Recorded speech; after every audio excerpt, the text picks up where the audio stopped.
Away from that, police in Salt Pond in the Central Region have charged a driver who rammed into 4 children, killing them instantly with inconsiderate driving and causing unlawful harm.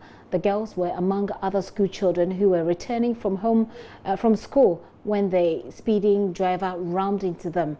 One other girl is in the hospital and will soon have update on her health. But first, here is Richard Kojonyako with a report on how the incident happened.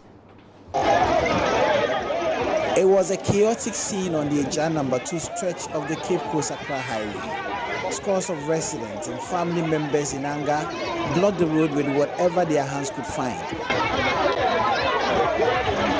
4 children went to school and never returned. Their lives snuffed out in the most painful manner.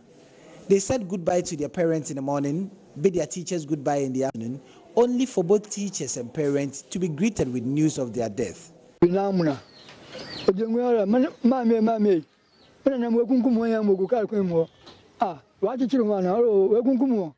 have lost 2 children. We were there when someone came to inform us about their death. What happened to them? We rushed there to find their lifeless bodies. I had the unpleasant experience of burying them.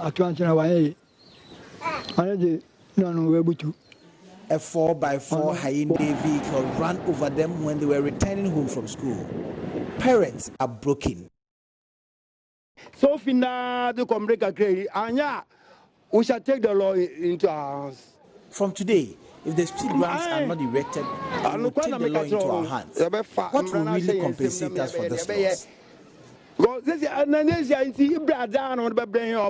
Member of Parliament from Fansiman constituency, Kokwan's Hayward, is equally distraught, completely broken.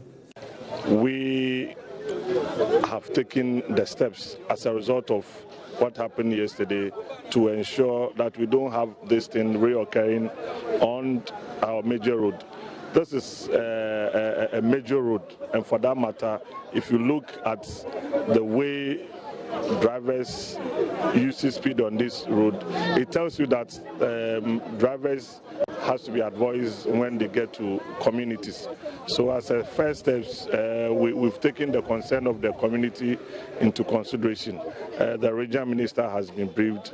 The authorities involved in the security command has also been briefed. The driver of the vehicle has been charged by the Salt Pond Police with careless and inconsiderate driving and an accompanying charge of causing unlawful harm. According to the Salt Pond Divisional Police Commander, Chief Superintendent Kumeko, the driver has produced his driving license and is the subject of investigation. The police narrate that the driver, on reaching Eja number 2, was trying to avoid knocking down a schoolgirl who was also crossing the road from school, and in the process veered off its lane and knocked the 4 children and injured others as well. The docket, according to the police, will be forwarded to the AG's office for advice.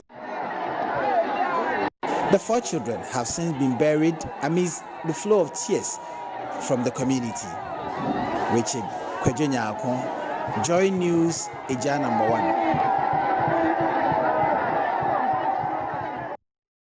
And may their souls rest in peace. Very disturbing story. Richard joins me on the line with the very latest on this. Hello, Richard. Hi, Gifty. Richard, so let's begin with the doctors who are treating the one who survived but were in critical condition. How is she? She's doing very well. You know, she's one of the survivors of this accident. All those that died, the children that died, are all females who were returning from school. But the girl, doctors have assured, is doing very well, and very soon she would be discharged. Do we know their ages? Yes, we know the ages start from 5, 6, 8, and 10. That is these are the ages the family have given us. Talking about the families, well, let's move it from the charge slapped on the driver to how they feel. Did the police indicate whether or not this charge is likely to change along the line? What they indicated was that as a normal practice, this is how they charge them if a situation like this occurs. What they do is that they charge them for reckless and inconsiderate driving, and then to causing unlawful harm.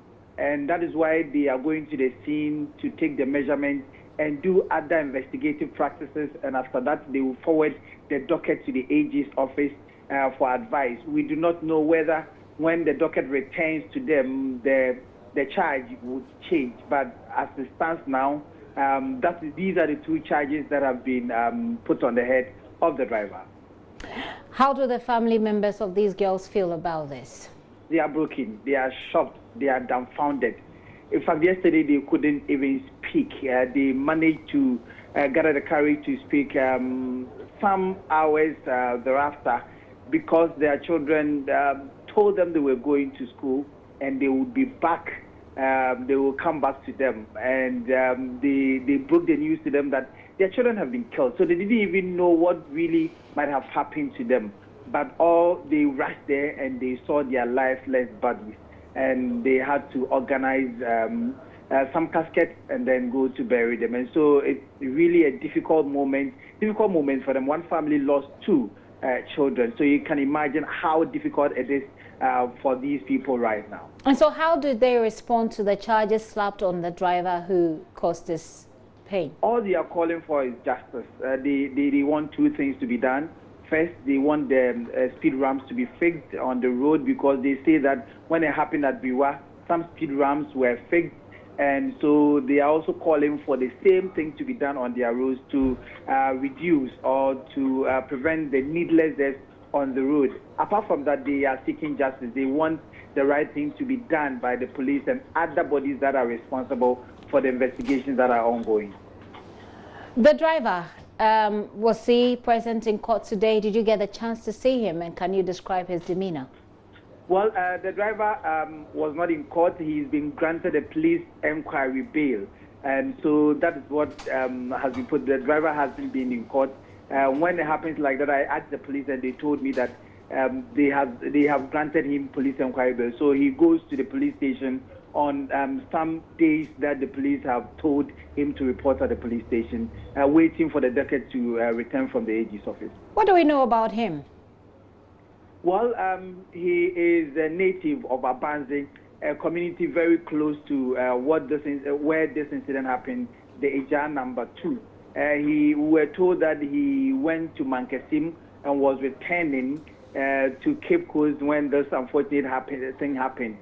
According to the driver, he was swerving a child who was crossing the road, and in the process, he rammed into the 4 people, also broke a pack of blocks that were there, and then rammed into a kiosk where a mother and then the daughter, where they also sustained injuries, but they managed to treat them, and all of them have been discharged. So he's a native very close to where the action is. There was heavy traffic yesterday when this incident occurred. Has the traffic eased? Yes, it is. In fact, the police had to be called in. They had to engage the people for close to an hour before they allowed the traffic flow. There were people that were stranded. I personally got calls that they were stranded because of what had happened on the road. In fact, usually when a child is knocked down, one of the immediate things the people in these communities that are dotted along this highway do is to mount roadblocks.